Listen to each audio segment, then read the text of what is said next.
We continue to follow a scary situation out near Red Rocks, where a brush fire has been burning for more than a couple of hours at this point. Firefighters are battling the flames and the wind.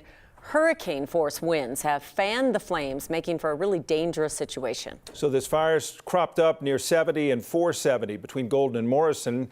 They described it as about 10 acres, but Rhonda Schulting was saying a while back, talking with our Steve Steger, that they think it's larger than that now. We're talking about no evacuations, but Jeffco and Lakewood police are telling people nearby to consider those pre-evacuation preparations should the conditions get any worse.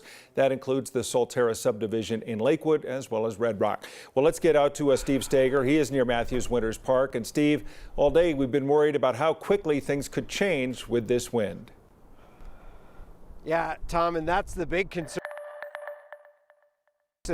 in the neighborhoods around here. It's because just within the last 10 minutes, we had 2 gusts of wind that almost knocked us off of our feet.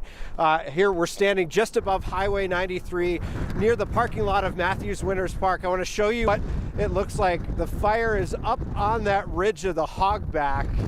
You can kind of see it burning up on top of there. We've seen in the last maybe 15 minutes just a couple of times that the fire caught onto some fuel toward the top, and you see a big kind of explosion of orange, a little bit of black smoke, and then everything returns to that white smoke. I'm going to try to see if Anna KUSA can kind of pan over here. I want to show you this area where we believe the fire started. We talked to a Jeffco open space ranger who was in the parking lot of Matthews Winters Park, said right around 2:15 that the fire appeared to have started just to the left of these power poles that are over here, about 50 yards off of Highway 93. So that kind of gives you an idea. We're not sure what might have caused it. We did put in a request to Excel just to see if they had any information. They said they're aware of the situation and that they're looking into things here and just trying to get an idea of what's going on. We're going to keep an eye on this as it continues to just be torrentially windy. I don't know if that's the right word. It's very windy out here.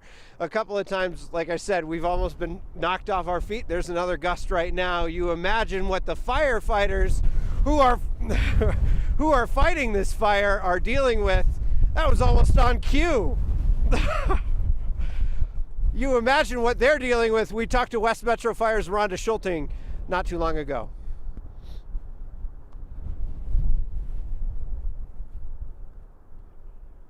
This has been brutal. Sorry. Hold on to me. That's okay. I think we're going to play bumper cars here in a minute because we keep losing our footing on this wind.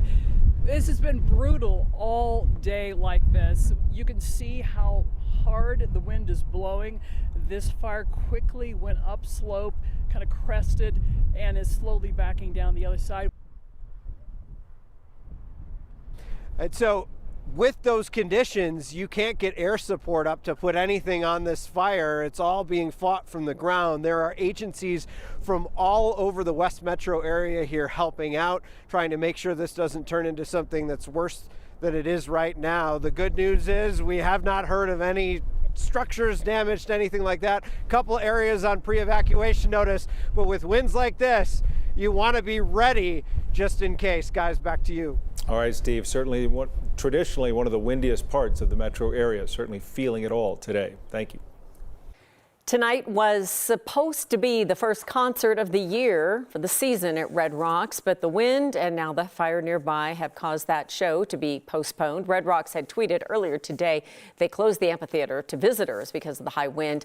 And then just over about 40 minutes ago, about an hour ago, Red Rocks decided to pull the plug on EDM DJ Dabin. The new show date is yet to be determined. Of course, you didn't have to be up near there to feel the wind. It was whipping all up and down the Front Range today, taking down trees from Denver on out. This one went down in Evergreen. We've heard about other trees that have come down certainly in Thornton and Littleton and many other neighborhoods as well. And then look at this. It's almost like waves on the water in the Arvada Reservoir. Normally this water is very calm. It looks like a stormy sea today. Our Steve Steger caught this and tweeted it. Looks like you could actually surf on it, but you wouldn't want to. It's real cold. Some of the real danger comes when the wind starts working those power lines. You can see the poles, too, swaying back and forth, trying to stand to the wind. At last check, Excel did report more than 350 outages, affecting more than 25,000 customers. Kathy, it's so dangerous, and we worry about it because, as you mentioned, things can blow in the wind, and then it's just been going all day. And it's day 2 of this critical fire weather. In a month, we typically see a foot of snow on average. We talk more about snow and moisture than we do fires in the month of March, but this has been the trend for Colorado over the past couple of years. And we've had areas of blowing dust across the Front Range. The winds have been blowing projectiles onto cars as they're trying to drive down I-25. Rocky Flats, a peak gust of 90, almost 80-mile-per-hour winds in Broomfield, Erie, Arvada, Boulder, and very gusty in Inglewood as well. DIA and downtown Denver wind gusts to 60. That wind creating whiteout conditions, poor visibility on I-70 if you're headed up that way. It was cooler today. Yesterday, the winds coming in out of the southwest. Today, the flow from the northwest. Peak gusts around 55 for Fort Morgan. The winds coming down a little in Denver. Along the Front Range foothills, though, still seeing those gusts to 50 and 60 miles per hour. Red flag warning pushed out till 7 o'clock. High wind warning also out until 7. Gusts to 60. I-25 down to the New Mexico border. Areas of smoke and blowing dust. Stay put. It's not safe to drive out there or breathe it or exercise in it. This air quality advisory in effect through 6 o'clock tonight. Snow in the high country picking up and then will taper off overnight tonight. We'll watch as the wind slowly starts to decrease starting at 6, really by 7, and then getting into the later evening hours. So relief is coming, and all a preview of a really nice weekend coming up. But we've got to get through tonight. Critical fire weather, red flag warning. The winds decrease tonight. We'll detail a warmer, calmer weekend forecast coming up. Kathy was talking about this being day 2 of these winds, and some of the trouble started yesterday with the wind down south. Firefighters in Park and Teller counties are still trying to get a handle on the 403 fire burning near Lake George. 9 News reporter Corey Reppenhagen is in Florissant. Corey, it's been a challenging couple of days for firefighters there.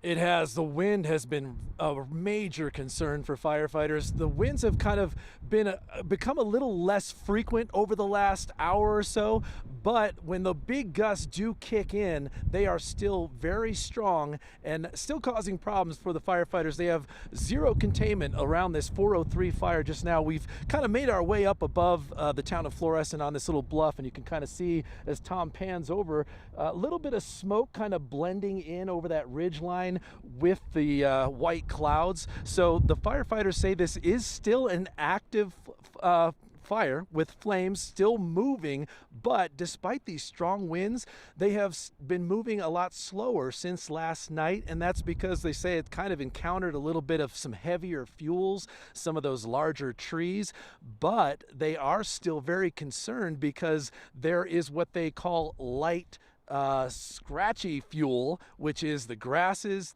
the pine needles, the leaves that are on the ground.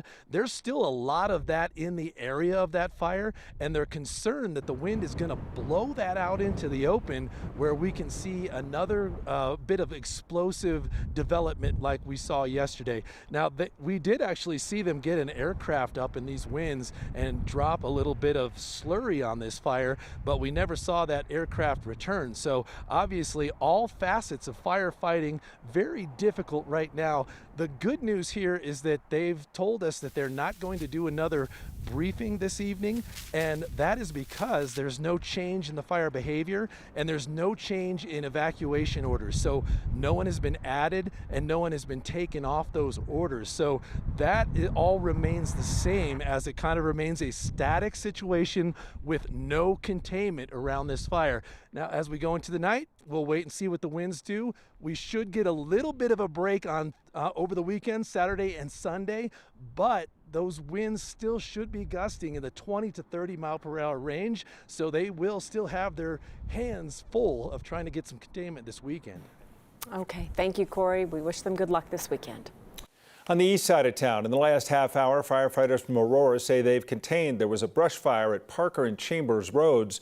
Firefighters did go door to door to evacuate people while they tried to put the fire out. Aurora Fire says no buildings did burn in this fire, just vegetation and a bridge in open space. Firefighters say they'll stay on the scene, though, to monitor any hot spots. Loveland High School's principal was placed on administrative leave this morning. The Thompson School District sent a message to families today. The district told us they weren't able to release information as to why that decision was made. It comes days after the school canceled classes after an unfounded threat was made. About 10 to 13 employees left the campus after the threat was reported, but before school was called off. I love continuing to work with other people that have shared identities with me. It's a safe space for people who don't conform to gender norms. One night a month, a community that comes together.